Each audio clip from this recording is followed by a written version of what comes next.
Oi, gente, boa noite, tudo bom? Vamos dar sequência aqui na nossa matéria sobre ação processual penal, tá? Vamos fazer o nosso share.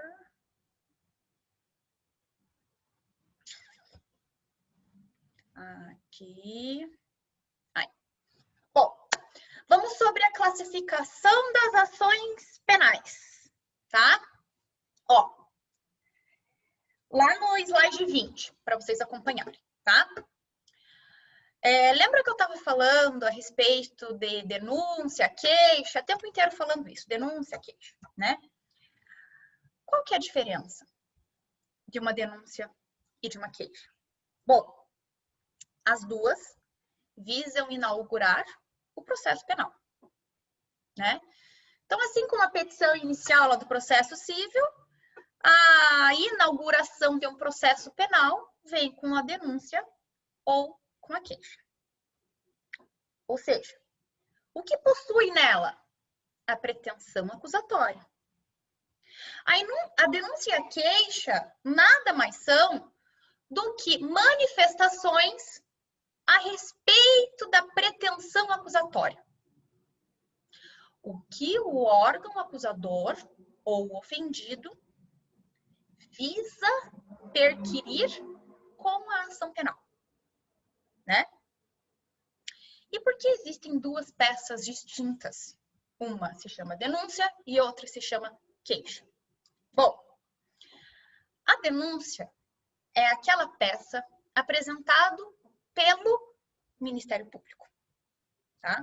Então, a denúncia é a peça apresentada pelo Ministério Público, enquanto a queixa pelo ofendido, a vítima, né? Claro, representada judicialmente. Veja, o Ministério Público, em alguns tipos de ação, possui capacidade exclusiva, por isso é necessário a legitimidade, quando a gente vai analisar as condições da ação, capacidade exclusiva para intentar a ação penal. Hipóteses em que só o Ministério Público pode intentar a ação penal, tá? Quais são elas? No caso de ação penal pública.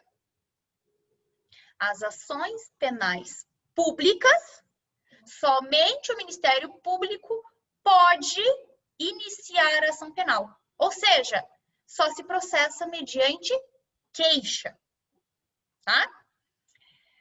As ações penais privadas se processam mediante queixa e não denúncia. Acho que falei ao contrário. A ação penal pública se processa mediante denúncia e as ações penais privadas, queixa.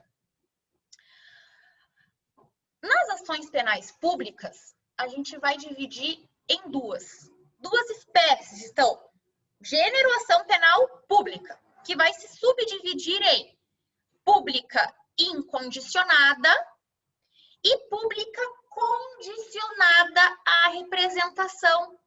Representação é aquilo que eu disse na aula passada, que se assemelha com uma notícia-crime, no qual o ofendido, embora não seja ele o titular da ação penal, o titular da ação penal seja o Ministério Público, o ofendido deve manifestar interesse em representar. Ou seja, ele deve manifestar interesse em acusar o seu ofensor. Mas quem vai intentar a ação penal não é ele, é o Ministério Público, tá? Então, a ação penal pública, ela pode ser incondicionada, quando, independentemente da manifestação da vítima, a autoridade policial tomou conhecimento de uma ocorrência delitiva, ela vai investigar, depois que investigou, vai fazer o relatório e vai encaminhar ao Ministério Público. O Ministério Público tem o dever de oferecer ou não a denúncia quando ele acha naquelas hipóteses legais, né? Então, ação penal pública incondicionada, tô nem aí se a vítima quer ou não quer processar. Tá nem aí. O que importa é o interesse e a verificação da pretensão acusatória formulada pelo Ministério Público. Enquanto ação penal condicionada, pública condicionada, embora quem vá fazer seja o Ministério Público, então quem vai dar o pontapé será o Ministério Público, quem vai intentar a ação penal é o Ministério Público mediante denúncia, tá? Mediante denúncia, mas ele precisa que a vítima diga: eu quero representar contra fulano. É uma condição para o exercício da ação penal, tá? Então, critérios de definição. Como é que a gente sabe qual que é qual? A regra geral é que toda ação penal será de iniciativa pública incondicionada. Por quê? Porque caberá ao tipo penal, ou seja, cabe ao Código Penal dizer se aquele crime se processa mediante representação, se aquele crime se processa mediante queixa, ou seja, uma ação penal privada. No próprio crime deve dizer, ou no capítulo, né, deve dizer: esses crimes são de ação penal privada. Se nada falar, recai na regra geral. Ação penal pública incondicionada, tá? Bom, vamos lá.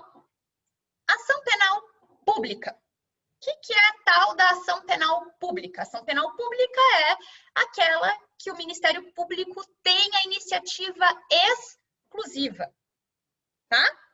Então, o Ministério Público tem a iniciativa exclusiva. Isso está previsto no artigo 129, inciso 1º, tá? Da nossa Constituição. Promover privativamente a ação penal pública na forma da lei. Então, somente o Ministério Público, dentre as suas funções, pode promover a ação penal pública. Mesmo que a vítima queira, ela não pode promover a ação penal pública. Ela pode, daí, se ingressar como assistente de acusação. Mas ela iniciar a ação penal, não pode, tá? Então, vai caber ao Ministério Público, federal, estadual, enfim, e de acordo com seus níveis hierárquicos a depender da competência, né? Intentar a ação penal pública incondicionada. Então, ele que vai tirar o poder jurisdicional da inércia, né? Ele que vai provocar o poder jurisdicional. E para isso, ele tem que se atentar, logicamente, com todos os requisitos, né?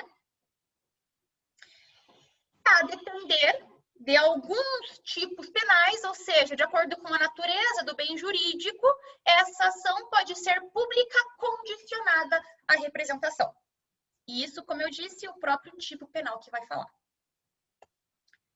Vamos então para os seus princípios. Princípios gerais de toda ação penal pública, tá? Eu destaco aqui 3 deles: indivisibilidade, indisponibilidade, intranscendência. Esses são, digamos assim, subprincípios que advêm de 3 maiores: oficialidade, investidura e obrigatoriedade, tá? Vamos entender o que diz esse oficialidade ou investidura. Alguns separam, mas a grande maioria vai considerar os dois como a mesma coisa, tá? Oficialidade, né?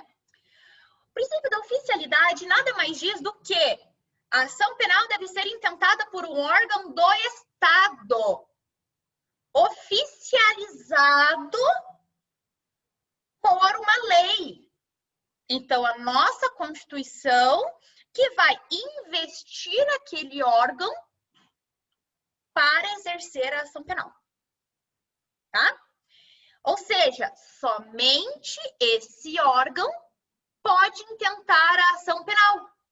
Então, existe o princípio da oficialidade e investidura, que nada mais significa do que a necessidade da ação penal pública ser intentada por um órgão oficial, investido pela lei. Tá? Basicamente é isso. Né? Então, somente os membros do Ministério Público Estadual ou Federal, devidamente investidos no cargo, é que podem exercer ação penal através de denúncia. Tá? Não tem como, volto a frisar, que a vítima intente ação penal pública. Não tem como.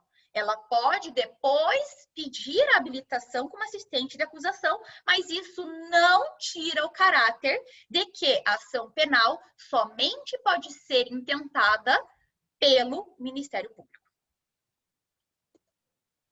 Princípio da obrigatoriedade, tá? Não é algo expresso, né? Mas ele advém...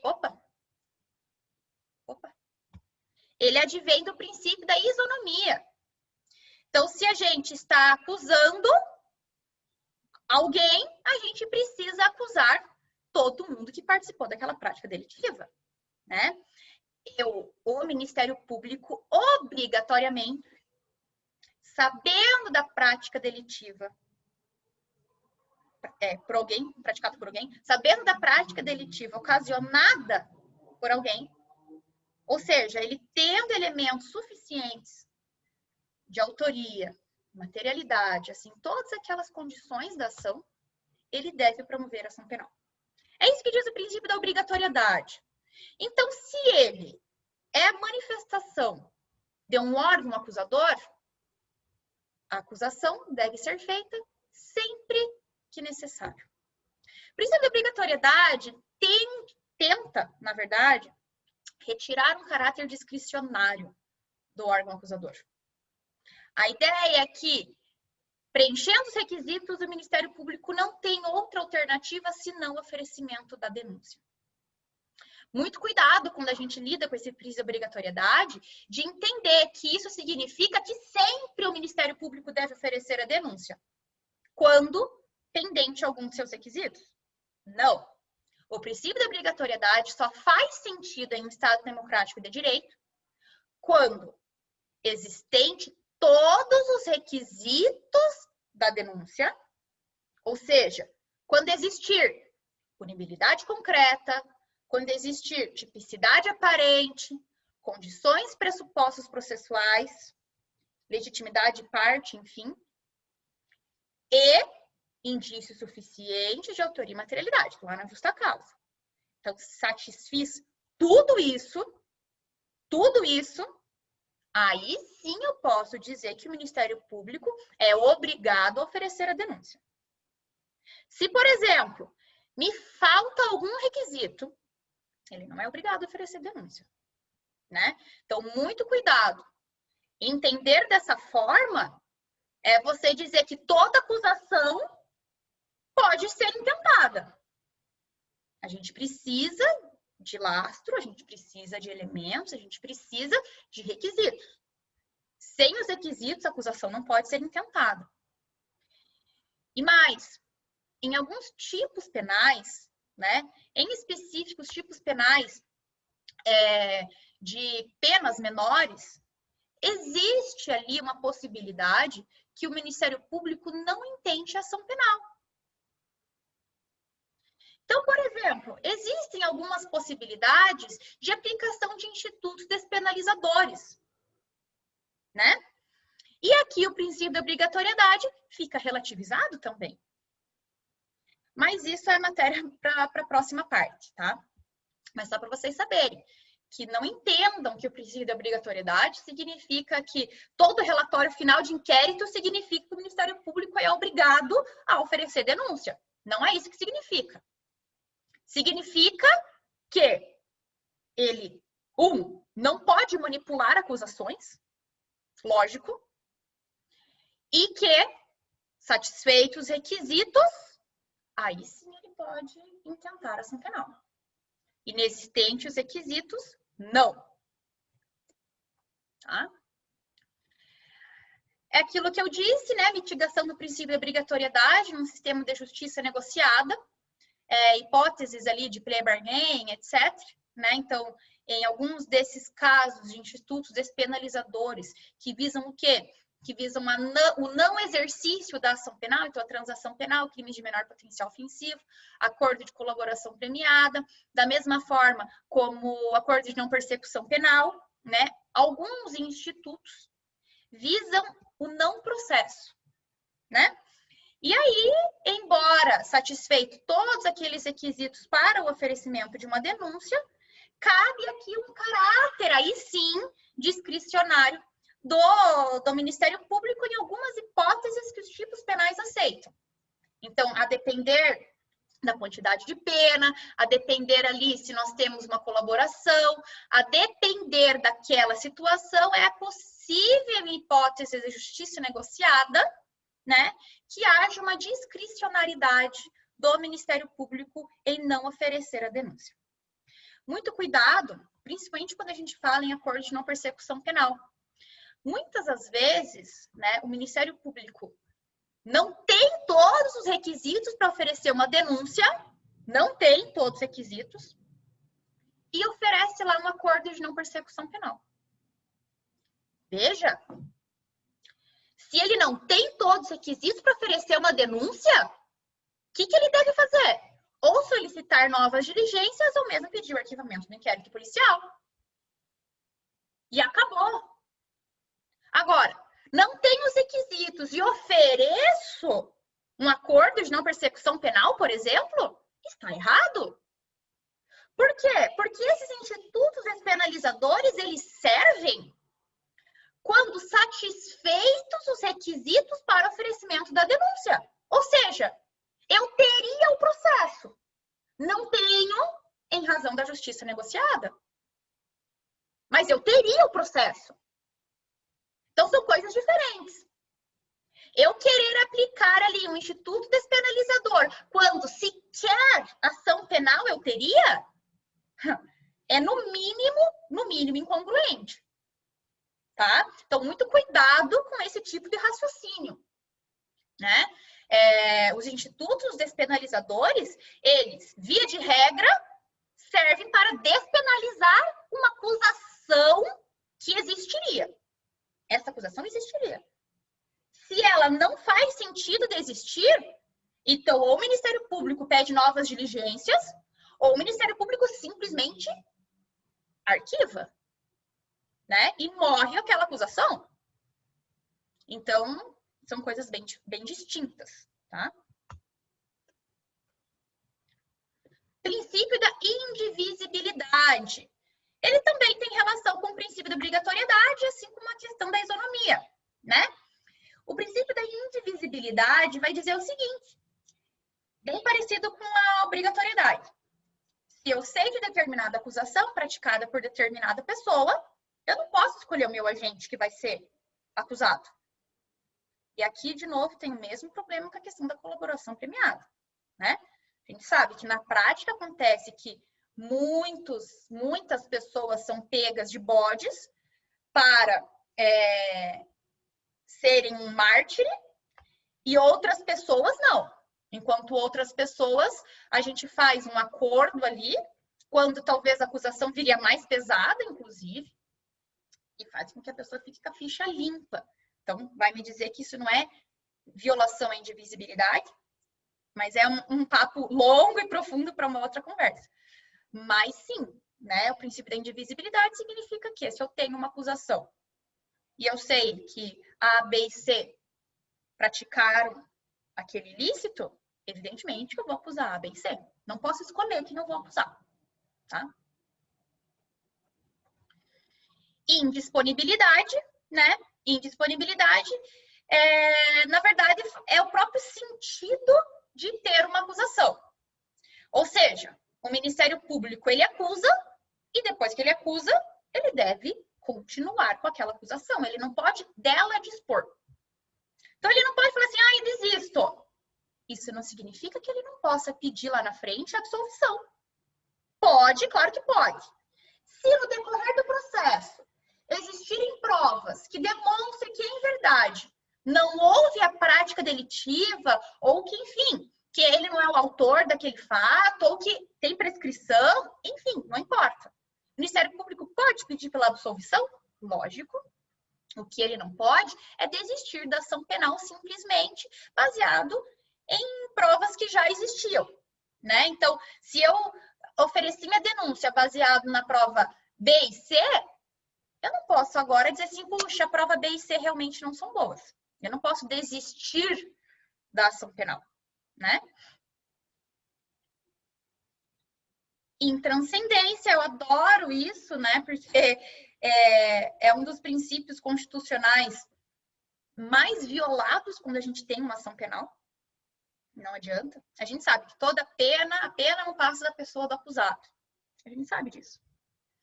Mas também sabemos que os resultados de um processo penal transpõem o acusado. Transpõe a família, transpõe o trabalho, enfim, transpõe a vida do acusado. Me dizer que o princípio da intranscendência ele é aplicado como literalmente expresso? Não, realmente não. Ainda mais quando a gente fala em processo penal. Os efeitos de um processo penal atingem. Isso aqui depois vai ficar mais claro quando a gente for trabalhar com cautelares. Sabe que a cautelar, ela atinge não só os bens do acusado, atingem outras pessoas também. E as cautelares acontecem no decorrer do processo. E você me dizer que não há transposição, é uma falácia, né? Então, existe sim, tá?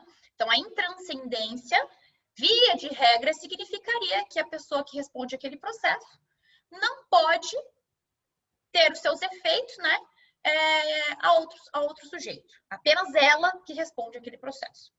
Mas, enfim, a gente sabe que isso acontece involuntariamente ou voluntariamente, mas nitidamente de maneira secundária, com todo mundo envolvido, né?